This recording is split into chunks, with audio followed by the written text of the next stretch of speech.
आप सभी को सादर नमस्कार। विश्व पुस्तक मेला 2024 में आप सभी का स्वागत है।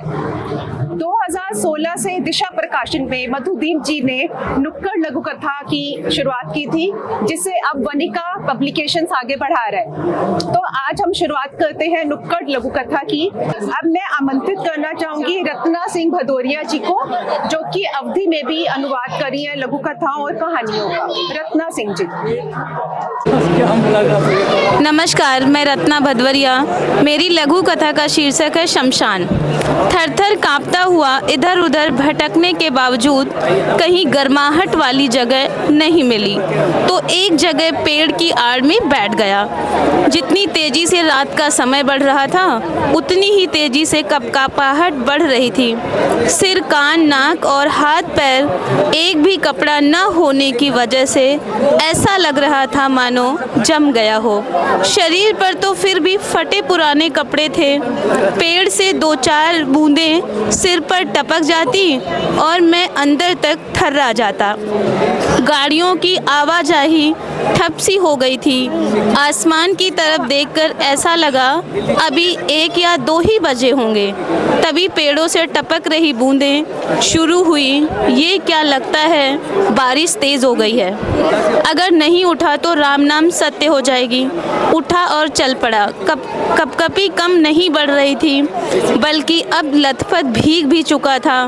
तभी सामने आग की रोशनी से प्रतीत हुई। पास जाकर देखा तो पता चला ये शमशान घाट है और ये जल रही लाशों की लपटें हैं। पहले ठिठुका और पुराने दृश्य आंखों के सामने कौंध गए। कैसे बचपन में ना अंधेरे में निकल पाता और ना ही घर के किसी कोने में जाता, यहाँ तक कि बिस्तर या सोफे पर पैर नीचे करके नहीं, हमेशा ऊपर करके बैठता। घर में अकेले रहना क्या होता, इससे कोसों दूर रहा। हमेशा यही बात का डर रहता, भूत ना आ जाए। लेकिन एक महामारी आई और घर का सब कुछ लेकर चली गई। सब झटके में ख़त्म हुआ, जिसकी वजह से वो घर काटने को दौड़ता है। घर की प्रत्येक चीज़ से डर लगता है। खुद नहीं समझ पाता कि अपने आप को पागल कहूँ या बीमार या फिर कुछ और।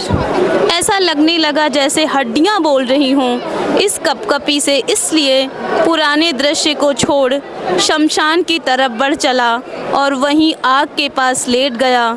सुबह की आवाज़ों ने नींद तोड़ा। आंखें खोली तो सामने देखा एक सज्जन कह रहे हैं, एरे पागल, तू शमशान में लाश की आग के पास लेट गया, डरा नहीं? कैसा आदमी है?